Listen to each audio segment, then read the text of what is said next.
Yeah, I mean, hydrate. I Yeah, got yeah. you. We can come down a little bit on the top because you see my shit grow fast. I got you.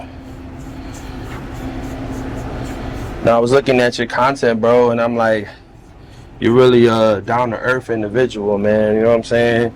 Oh yeah, I try to be.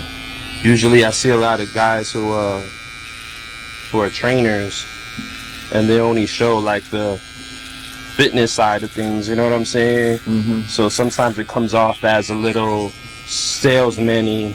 You know what I mean? Like, Yeah. you can't really tell if you could trust. I'm being very transparent with you. Right. If you could trust the trainers, just because it's like, all right, are you finna just upsell me?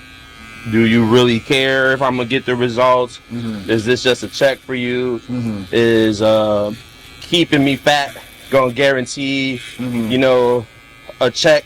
Mm-hmm. You know what I'm saying? And so, like, my question for you is like, when you have your clients, how important is it for you for them to get get those results? I mean, to be honest, me, like I've had online clients even in the past, so and a lot of the clients that I had in the past were like competition, but the results was their show. Like, how will they place at their show? How will their physique grow and look for their show? So that was pretty much the goal. But since I moved to Houston, like I was never a personal trainer. I was never like a one-on-one trainer in Atlanta. I was working in the engineering department, so of a oil and gas company. So I didn't have time to do one-on-one training. Yeah, so when I moved down here to Houston, I started one-on-one training. I always figured, even me moving here, like still trying to find my purpose, but it's not. I don't want to say it's not the money for me because everybody got bills to pay. Yeah. But at the same time, like I've lived this for such a long time. I've been in fitness for over 15 years. And I've been competing since 2015. So it's over 10 years I've been competing. So if I can help somebody with the knowledge that I've lived through over the past 15, not just me like reading off the internet or looking at somebody else's YouTube video. I've actually lived fitness and dieting for over 15 years. You know what I'm saying? So through my experience, you can have knowledge, but through my experience, trying to help people from what I know I've been through, and I've seen other competitors or other people have gone through in the fitness industry too. If I can help them while I'm here, training out of this gym, that's exactly what I'm gonna do. At the end of the day, I'm grown. If I was put on a job, I'm gonna obviously do my job. And me loving fitness, this right here is just second nature to me. So being able to take my knowledge and being in an environment where I can help other people grow into their physiques and their fitness goals and things they want to do as far as that, then that's what I'm going to do. I was going to ask you, is it like a one size fits all when it comes down to clients getting in shape, or is there things that you have to like find out first? Because I know, like, when I did my assessment with you, you had me doing things that I was like, okay, what's this about? You know what I'm saying? So is it all like, yo, okay, everybody start doing push-ups, or no, because if you remember even during your assessment, if you what we broke it down to was like I was doing movements for things that you could relate to on a daily basis. I just wanted to see how your body moved. Remember, I was like, if I would told you to go pick up something, from the side, I was like, for you, it'd be like going to go grab your daughter, right? Go picking up your daughter. That's a movement that you'll do naturally. But for you, I remember you was going to go bend down, and then you had to pick yourself back up using your knee. Remember? Yeah. You bent over, but you grabbed your knee first to get back up. I'm like, okay, so if you had to go grab your daughter in a rush, could you go grab her? And so, like, I was just putting a lot of the movements that we're doing during that assessment into real life for you. So it was like, man, I understand what this movement is. So if you can't even do that movement where you can't bend over and pick up your daughter, why would I make you do a heavy dumbbell row? You see what I'm saying? Yeah. It's technically the same movement. You know what I'm saying? If I asked you to grab a 20-pound medicine ball and we're gonna do, medicine wall balls, right? If you can't even grab your 14-pound daughter, pick her up and just toss her in the air 2 feet, why would I put a 20-pound medicine ball up under you? You know what I'm saying? Remember that? Yeah. I was like, so all that stuff is relatable, that assessment. Like, I had you doing squats, with just body weight, with your hands over your head. Like, that could be anything that you can pretty much relate to, just picking stuff up, right? But, at the end of the day, it's all about being mobile first. If you have zero mobility, and and you're a trainer that's training somebody, if you have someone with zero mobility, why would you automatically start putting them on these heavy machines and pushing all this heavy weight if they can't even do natural movements correctly? You know what I'm saying? And even when you were doing the lunges, I was like, man, every time you were doing a lunge, like, you were shaking to get up, or like you were pushing off your knee. Like, there's little small stuff like that you have to notice as a trainer. Or even if, like, there's some sort of instability or indifference in, the hip angle, or maybe your shoulders higher, lower, like all that stuff we assess, And so, like, say for instance, like you had maybe an injury, like I obviously wouldn't make in your shoulder, I wouldn't make you do no heavy shoulder press, but even at that, like, why would I make you do barbell shoulder press? Because now your opposite side that's not hurt is going to take the majority of the power, and then your opposite side isn't gonna be able to heal or catch up. So what would I do? I'll probably put you under something single arm banded, for a little bit. Like, it's just little small stuff that you have to find out first about your clients before you just throw them on the gym floor. Like, you still want to build a program specifically for them. It's a lot of work, a lot of trainers do it, I commend them for that. But now, like, from what you're saying, like, it's not all the same. I mean, nobody's the same. It's not all cookie cutter. There's things that you have to find out first before you even build a one-on-one client's program, So you're saying it's important to, like, understand, like, the client's lifestyle as well? Like, what do you ask them questions? Like, what do you do for work? What do you, like, are those things play in the program that you make for them, or no? I mean, yeah, like doing the personal assessment, like, I mean, remember we'll ask, what are your stress levels at work? What do you do for work? Are you always on your feet at work? Is there anything else, like previous injuries in the past that you've had before that, you don't feel today, but, maybe when you work out, this body part does it hurt, or does you just feel like muscle memory from the injury, or what? There's all that stuff really plays a part in, one, how often that you can train, how often can you eat too with your schedule, all that really plays a part into what a trainer would use to build out rather your program or your diet and stuff like that. What would you say is, like, the biggest thing that makes your clients, like, they'll come in, let's say January 1st, hyped up, and they show you an Instagram picture, like, this is how I want to look. What would you say is the first thing, or what's the common thing that makes people quit and not commit to these goals they were so hyped up on? Things that would make them quit? Yeah, like, it could really vary. Like people will come in and have, their resolutions for, themselves in the gym, and the majority of the time it's, hey, I just want to lose weight, get in shape, or get in better shape, or I have a vacation coming up, or springtime's coming up, or a girls trip coming up, or whatever. Like, everyone has some specific dates or something, or a bodybuilding show, right? But a lot of the times, I would say people they have the patience, and they don't have the sacrifice when it comes to actually putting your health first, right? Like you'll see people out all day, all night, doing whatever they want, out hanging out, lounging, partying, which is cool. There's nothing wrong with that at all. But you can't take an hour and a half to make sure that you're healthy. You can go to the gym. Like, it's all about priorities. But people don't sacrifice even that 1.5 hours, the same hour that it takes to watch a TV show or Baddies or whatever y'all girls watching these days. But y'all can't take the hour and a half to go to the gym, or fellas too. Like, y'all be on the game for whichever long time, but y'all can't get an hour and a half into the gym, But the thing is, like, it's like I said again, it's just priorities and sacrifice. Like, what are you willing to sacrifice? Are you willing to sacrifice the hour in the game, or you're willing to sacrifice, that brunch or whatever to go to the gym and conquer those goals that you've been saying that you want? Because you go to the gym and you say, like I said, you want to lose weight, but then your diet is trash, right? You'll come to the gym, you'll be like, hey, what did we eat today before we train? Oh, I didn't eat today. You forgot to eat. Like, eating is big when it comes to fitness, like, especially in the morning, because you've been fasted all day. I mean, all evening. You haven't eaten anything for, technically about 8 hours. So, you definitely need to replenish your body in the mornings, or you haven't even drinking any water. You come to the gym. Did you drink any water before you came to the gym? None. You haven't drank water in 8 hours. I think your body would need some water before you come to the gym, and then you wonder why you're cramping. You wonder why you're exhausted. How important is the nutrition aspect of it? Let's say I come to gym every day, I get busy, but I'm just eating like crap.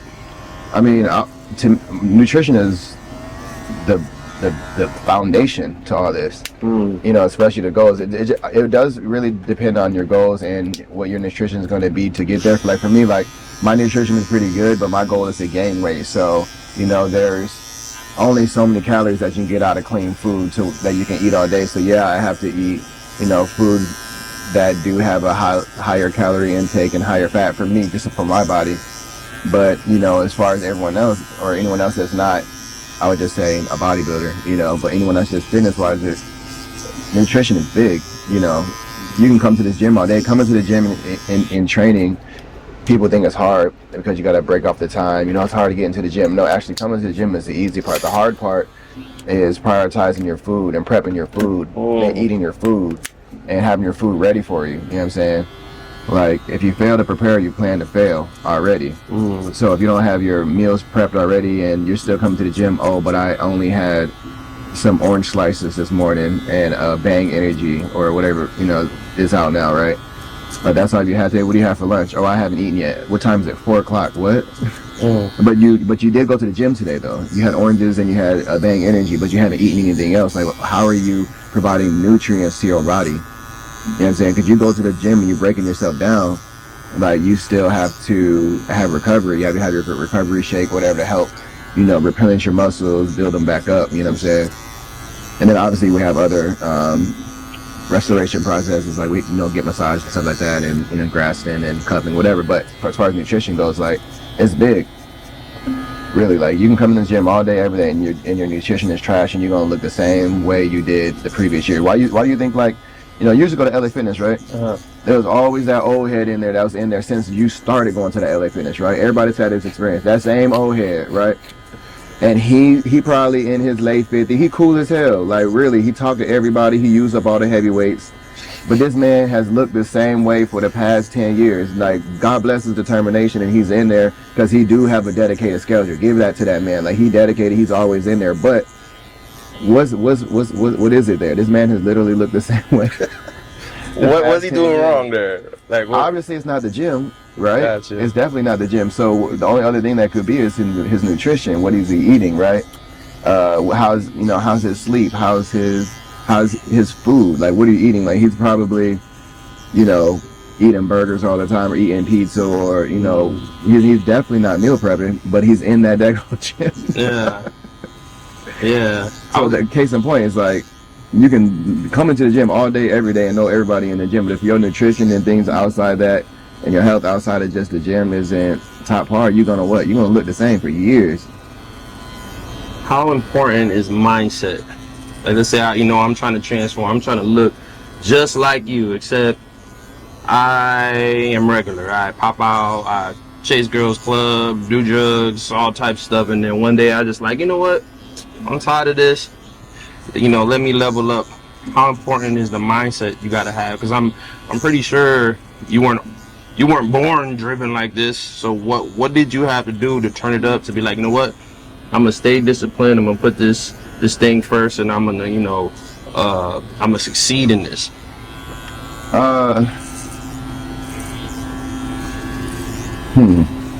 mean, let's just say for me, like, I would always think that you'd have to have a solid goal in mind. And if you're trying to cut all that out, like, you really just got to be selfish. You know what I'm saying? Like, bodybuilding and fitness is a selfish sport because you are now putting yourself first in front of everything. Selfish has such a negative, like, connotation behind it. What you mean by that? I don't know about why. I mean, selfish as in, like, people think if you're not doing something for them or something that they think that you should do for them, and you don't, they think that you're being selfish.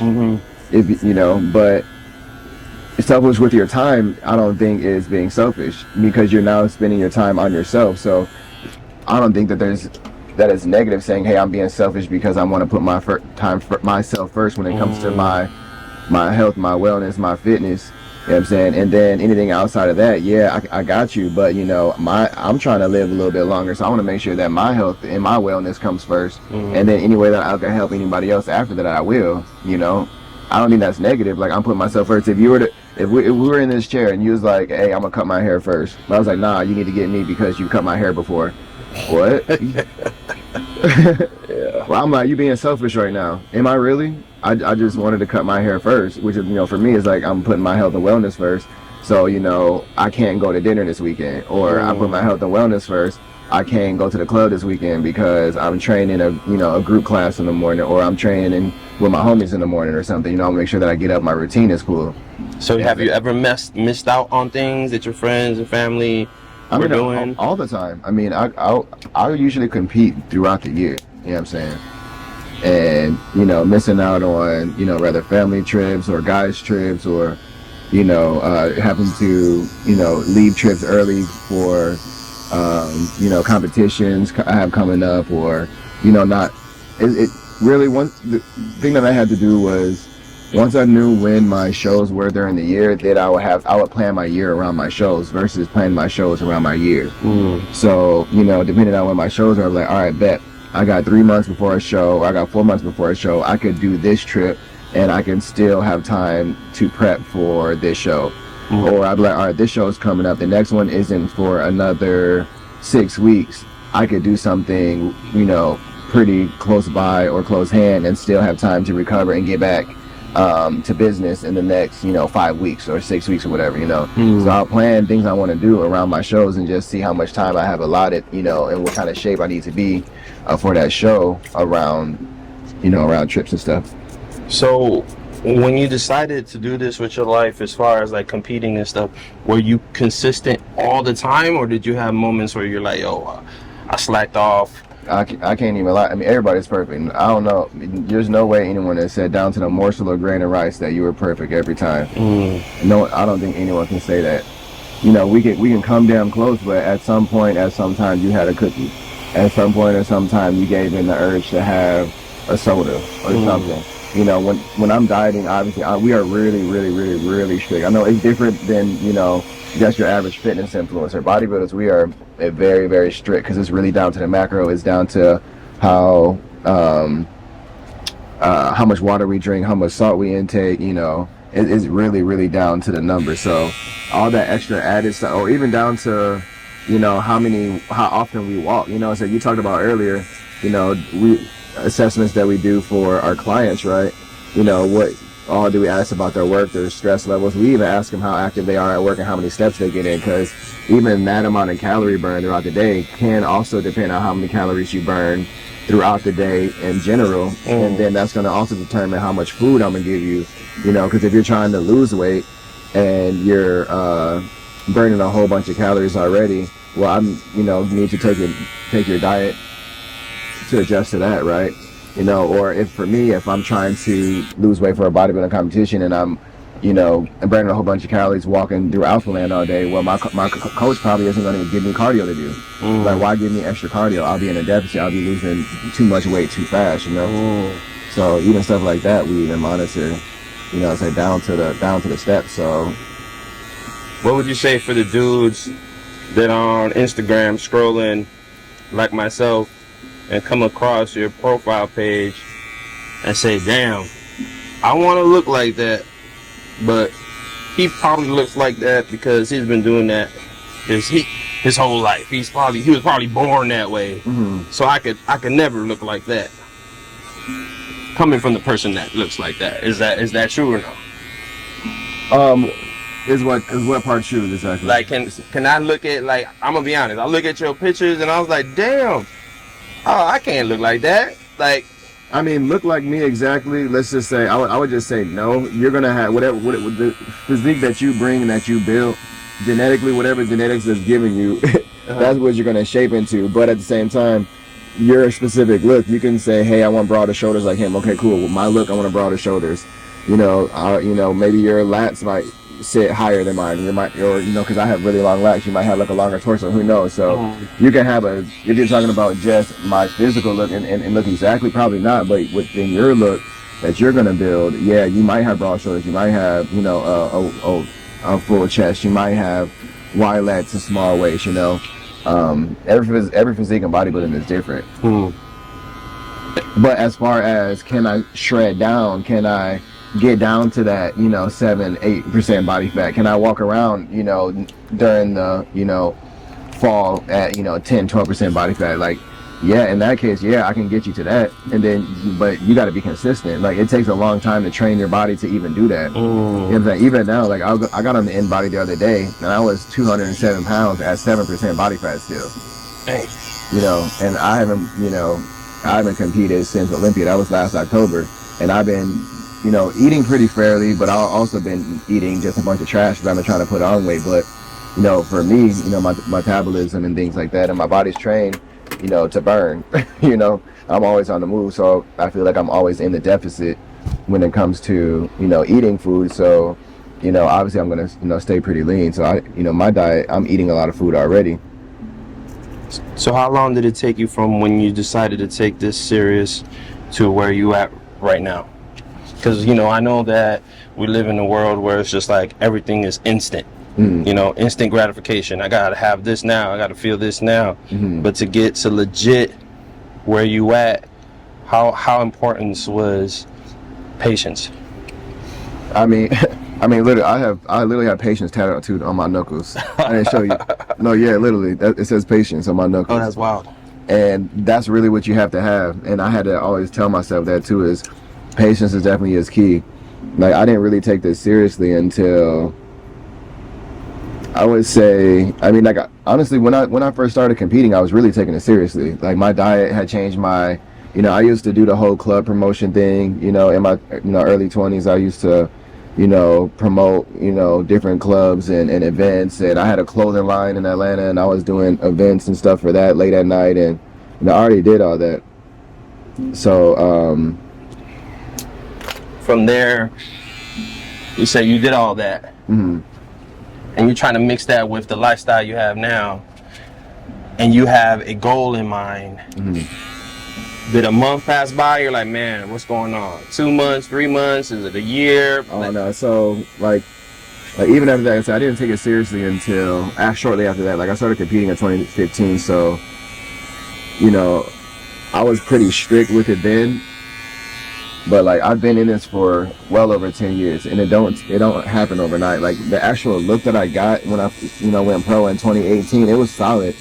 You know what I'm saying? So I'd say it took me almost 3 years just to get to that, just by myself. I would say actually 4 years. I really started prepping in 2014, right? And then I went prep in 2018. So I'd say the look that I acquired for men's physique wasn't until 2018. So even that took 4 years. But then even till now, I don't think that I really grew into my bodybuilding look until, like, 2021. Even after I competed at Mr. Olympia, I competed at Mr. Olympia the first time in 2020. So even the look I brought there, I still thought that, I could grow into. But my look from 2021 on, was definitely, growing at an exponential rate. And then, I was still winning shows and I was still qualifying for Olympia. So, even this year, like, I'm taking this year off just so I can let my body rest, and then, letting the muscle that I have right now harden, get more mature, and, and grow literally over a year without having to compete and, dwindle down in size and, burning all that, muscle. Even while we're growing muscle, you're still burning muscle too along the way. We're just trying to eat as much food as we can so we can slow down that process. So, we're just trying to hold on to as much muscle as we can and get denser so that the look that we bring next year is, going to be definitely a drastic change. But like I said, it just goes in phases. Like, to me, to get me into that look that I was actually winning in, and I went pro in, it took almost 4 years, doing amateur shows and whatnot. And then I would say my Olympia look, I think was my best starting in 2021. Yeah. So what would you say is more of a stronger why? Is it for your looks or is it for your health? Bodybuilding? Yeah. Bodybuilding is, it's both. The whole industry is definitely about your health. We definitely are advocates of, health and wellness. Making sure that you're, still taking your supplements and your vitamins. Because, there's no way that just through food that you're getting all the nutrients that you need, that you might be deficient in, just in general too. So, we're definitely about being healthy and staying healthy on that side of the realm too. But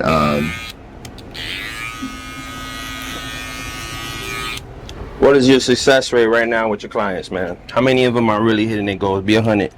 I literally, Be 100, bro. no, I literally just started working here, like a month ago. You know what I'm saying? And you know, I was going through training and stuff like that. So I was, you know, coming from another gym. I still haven't fully brought on the couple of clients that I had up here. So I was, you know, I was really just trying to show face to everyone at the gym. You know, I had to go from just being someone that comes and trains and does content at the gym to now a full-time trainer at the gym, you know. And so, you know, my clientele, even from there, I would say has grown in the past, you know, 4 weeks or so. So, you know, I've had a couple of reschedules. I've had, you know, a couple of, you know, attitudes during sessions. But I mean, I can't really gauge their, you know, their success rate yet. Yeah. You know, I'm giving them a couple months, you know, and just see how they are. But, you know, everyone I would just say is, you know, showing up and showing out when they need to, you know, right now. And, you know, I can't ask for more. It's just that, you know, you show me that, you know, you want better for yourself, and then I can help you get there. You know what I'm saying? If I don't see that you're helping yourself, or, you know, you can't help yourself, then, you know, I'm just enabling you at this point. You know what I'm saying?